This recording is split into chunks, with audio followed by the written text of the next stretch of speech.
Francisco de Goya y Lucientes llegó a Madrid cuando contaba 17 años. Procedía de Zaragoza, de una aldea con menos de un centenar de habitantes llamada Fuentetodos, y de una familia empobrecida. Su padre moriría sin testar por no tener de qué. Al llegar a la villa y corte, el joven Goya solo tiene una pretensión, tan sólida y nítida como el acto de fe que traducen las cruces y las invocaciones a Dios y a los santos con que a lo largo de su vida encabezó todas sus cartas. Quiere ser pintor y no otra cosa. Francisco de Goya quiere pintar y está dispuesto a todo con tal de no verse sujeto por cualquier otra obligación. Para ello, cuenta con una tenaz facultad de adaptación y un talento capaz de asimilar rápidamente cualquier imposición estética, aunque en su fuero interno la odie o la desprecie. Las escuelas francesa e italiana se disputan en Madrid la hegemonía pictórica. Antonio Rafael Mengs impone su gusto y Francisco Valleu es el más firme cancerbero de sus inflexibles convicciones. Valleu se convierte en el hombre clave para el lento encumbramiento profesional del joven Goya, quien años más tarde lo retratará con precisión implacable, haciendo de su rostro y apostura el retrato de un erudito moralista, pero no el de un artista. El matrimonio con la hermana de Francisco Valleu, Josefa, una mujer frágil y discreta, enfermiza e incierta, estrechará los vínculos entre Valleu y Goya, pero no contribuirá a hacer más íntima su amistad ni a paliar las tensiones y recelos entre los dos pintores. Francisco Valleu es durante largos años el desconfiado promotor de Goya, facilitándole, entre otros encargos, la realización de varios bocetos para la Real Fábrica de Tapices.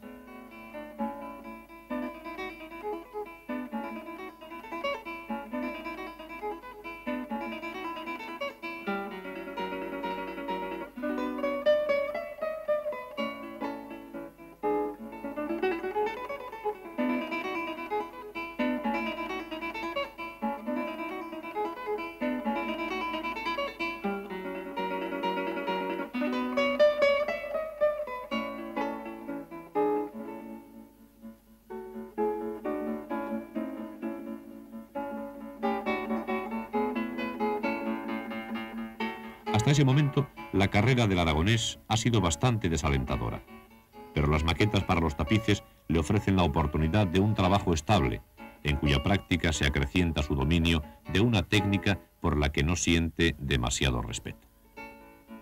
Cuando nace su primer hijo, Goya gana lo suficiente para vivir, con la modestia de un pequeño burgués madrileño. Su mayor entretenimiento es pasear por las calles de Madrid, un hervidero de tipos populares abigarrados y llamativos, desgarrados y altaneros, a los que el pintor observa con despreocupado interés.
Carlos III le encarga varias copias de Velázquez y Goya descubre un talento ante el que nunca sabrá comportarse con desenvoltura.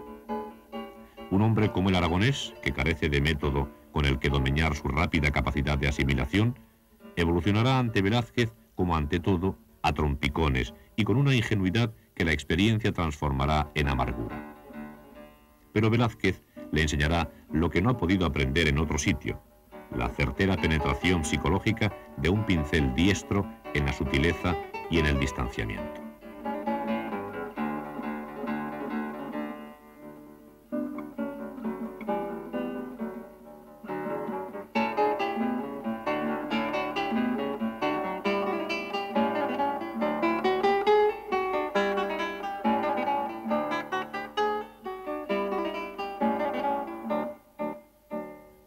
Y la vida le enseña otras cosas. Goya quiere ser académico. Se trata de una ambición que lleva años acariciando y en la que ve no solo una magnífica plataforma profesional, sino también la reparación de unos cuantos fracasos y la superación de una cierta incomodidad social.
Francisco Valleu conoce perfectamente el gusto relamido de la academia, así como comparte sus pretensiones de ortodoxia. Domina además la anatomía humana mucho mejor que su cuñado, que hasta entonces solo había podido practicar el desnudo con moldes de yeso. El motivo escogido para el ingreso en la academia es un Cristo crucificado, que bajo la dirección de Valleu se convierte en un lienzo blando y desangelado, tan cercano de las exigencias académicas como distante de la fogosidad goyesca. Pero la ambición de su autor no pasa por la pintura, sino por el cargo. Goya quiere ser académico, y esa es su horca caudina, el precio que está dispuesto a pagar y del que luego dirá pestes. Pero consigue ser académico. Goya se mueve ya con soltura en los círculos más altos de la sociedad madrileña. Como el aragonés, el duque de Floridablanca es de origen humilde, y debe todo su ascenso a su propia tenacidad y orgullo. Es el hombre más poderoso de España y uno de los peor informados. Goya le pinta agobiado por los atributos de un poder incapacitado para la sensibilidad política, rodeado de libros, cartas, documentos, un fiel emblema de la Ilustración española y, como ella, acumulador de pensamiento y parco en decisiones. El duque no dejará de referirse con desdén al autor de su retrato y nunca se acordará de pagárselo. El rey, sin embargo, le tiene en muy alta estima, y Goya le retrata en un arrebato de fidelidad velazqueña, ciñendo con no poco convencionalismo un perfil psicológico perfecto de un rey bien intencionado, pero que está prematuramente envejecido, un hombre inteligente y cansado en el ejercicio de su deporte favorito. Carlos III, un rey bondadoso y despistado, incapaz de imaginarse la crepitación en la que había de verse envuelto su legado. Los protectores de Goya se suceden, y el aragonés puede pintar a la grandeza de España en todo su peculiar esplendor. La duquesa de Osuna es una mujer extraordinaria. Lleva sangre de los Borgia y, disfrazada de marino, acompaña a su marido al asedio de Mallorca. Es culta, refinada, enérgica y cuenta con unos conocimientos que le permiten desempeñar la presidencia de la sección femenina de la Sociedad Económica de Madrid. Los duques de Osuna solo pueden compararse con otras 9 familias españolas, con privilegios confirmados por Carlos V. Pueden cubrirse ante el rey, enganchar 4 mulas a sus carruajes y alumbrar su paso con 4 portadores de antorchas. Llaman primo al rey, entre ellos se tutean, y a los inferiores tratan de excelentísimos señores. El cuadro satisface plenamente a los duques, y Goya cobra por él 12.000 reales, el equivalente a lo que gana en un año. Goya se ha convertido ya en un pintor cuyo trabajo y cuya compañía se disputan los grandes de España, casi de la misma manera en que sus mujeres se disputan a los toreros. La Casa de Alba desplaza el patronazgo ejercido por los Osuna, y Goya descubre a una mujer que tiene por rival no solo a la duquesa de Osuna, sino a la propia reina María Luisa, con la que compite en vestuario, amoríos y desplantes. Según el marqués Fleuriot de Langle, la duquesa de Alba no tiene en la cabeza ni un pelo que no provoque el deseo. Cuando pasa por la calle, Hasta los niños abandonan sus juegos para mirarla.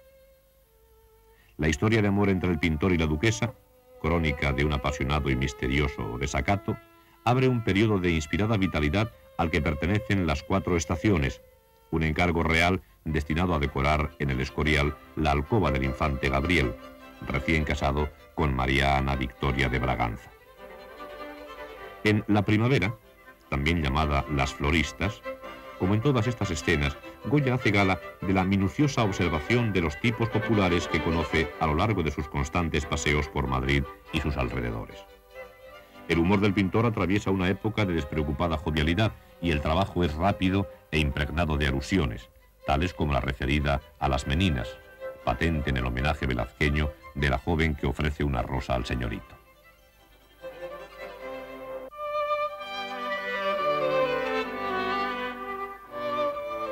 El vértigo del color se dulcifica con minuciosa e insólita ternura en la descripción panorámica de la pradera de San Isidro, la gran fiesta popular madrileña que permite a Goya desplegar su conocimiento del género, así como su dominio de unos recursos que ahora se manifiestan con el rigor de un miniaturista.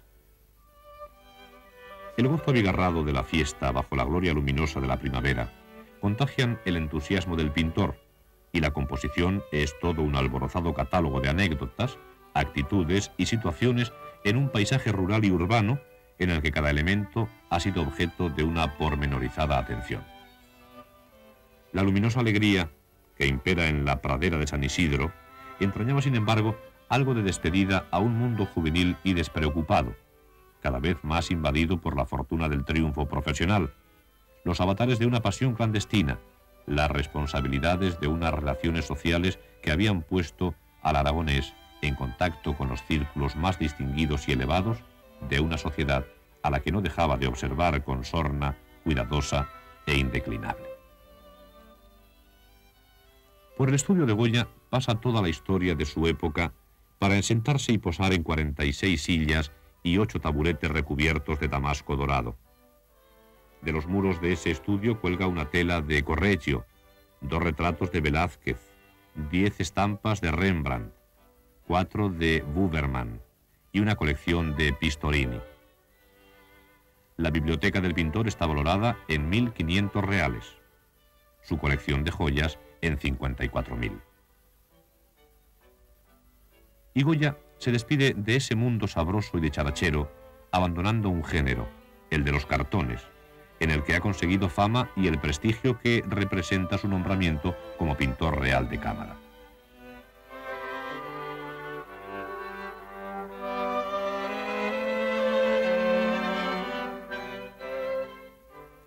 Cuando años más tarde su pincel se aplique a la descripción del horror y del interior de las tinieblas, su material procederá de esos rasgos humanos y cotidianos, de esas formas familiares con que ha reflejado la alegría popular, dejando siempre un hueco a la interpretación sesgada. Ese pelele, en el que hasta el muñeco está impregnado de vitalidad, esa gallina ciega, con pretensiones de misterio en un juego imposible de jugar con pretensiones, cerrarán una concepción jovial del mundo.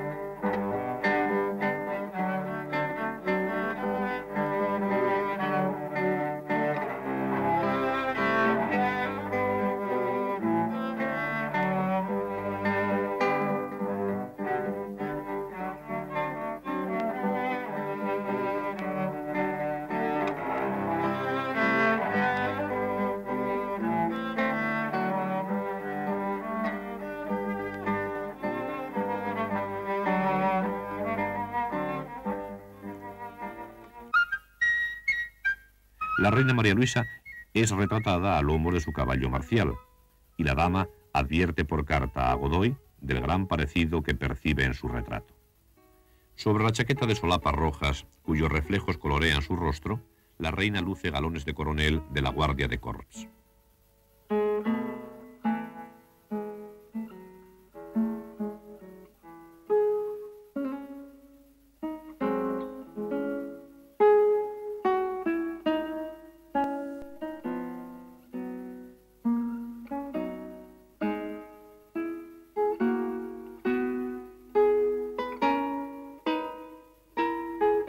Pero el favor real no empaña la relación de Goya con la duquesa de Alba, de la que procede un cuadro cuyo misterio y leyenda se equiparan a la locuacidad de un desnudo tan enigmático como su inexistente simetría consigo mismo. La pasión amorosa de Goya ha alcanzado su cénit, y a partir de aquí se verá invadida por las sombras que arroja la muerte. Es la conclusión altiva de un hombre enamorado.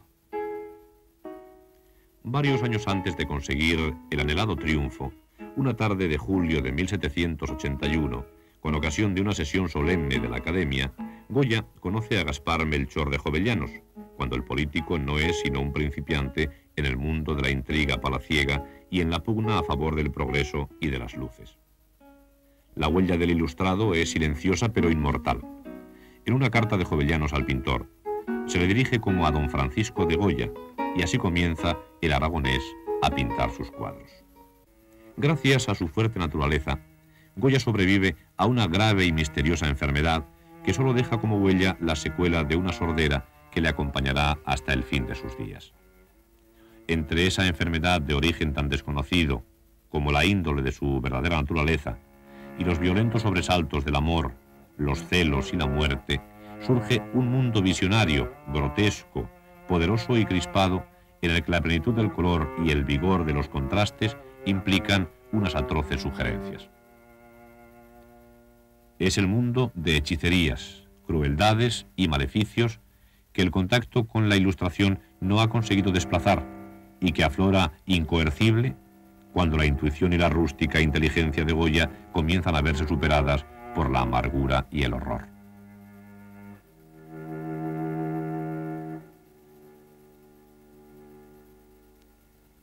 La guerra se apodera del país mezclando la lucha contra el invasor con el combate civil entre las ideologías.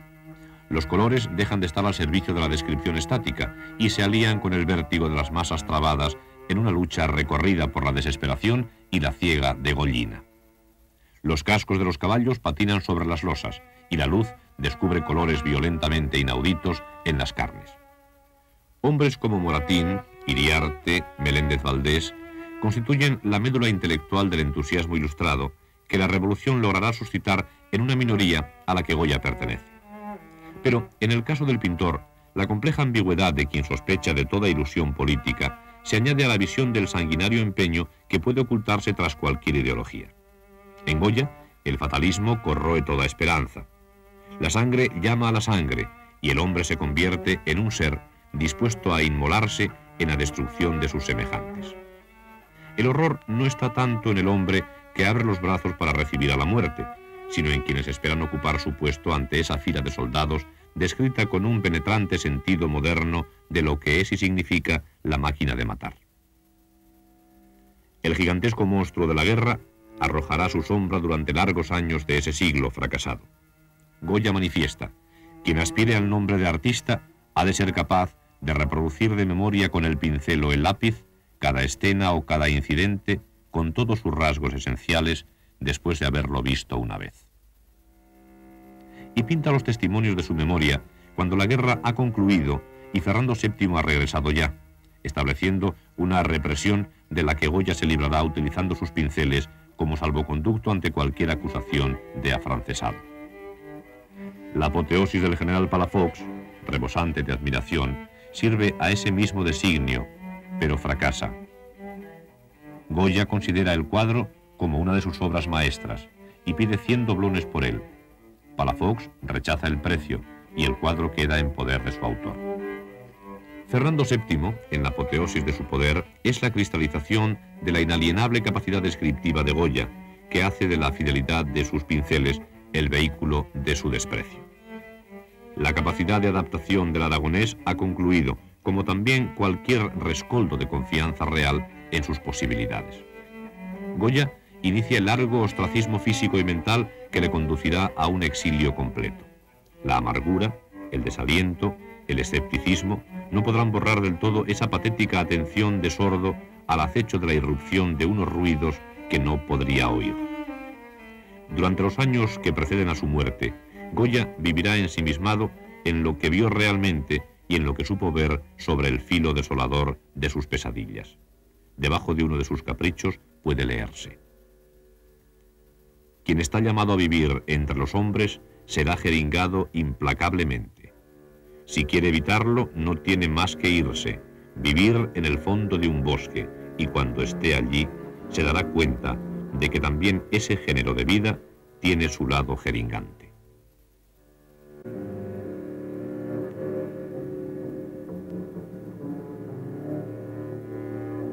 El color huye acicateado por un ímpetu morboso hacia el silencio. Las tinieblas roen una paleta de matices torturados. El estrago de la edad, la miseria de toda ilusión, es aquí el único horizonte. Y también está amenazado, presidido y guardado por la estridente avidez del gigantesco devorador de sus semejantes, amparado por esa pavorosa desigualdad entre el ogro tragaldabas y el diminuto ser hecho ya jirones y con el que no es probable que se sacien sus hambrunas.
La esperanza solo recupera un resquicio de luz en los años postreros del exilio voluntario en Francia, cuando pinta a Juan Bautista de Mugiro, un exiliado como él, y firma su retrato con un destello de orgulloso pundonor. Por su amigo Goya, a los 81 años en Burdeos, mayo de 1827.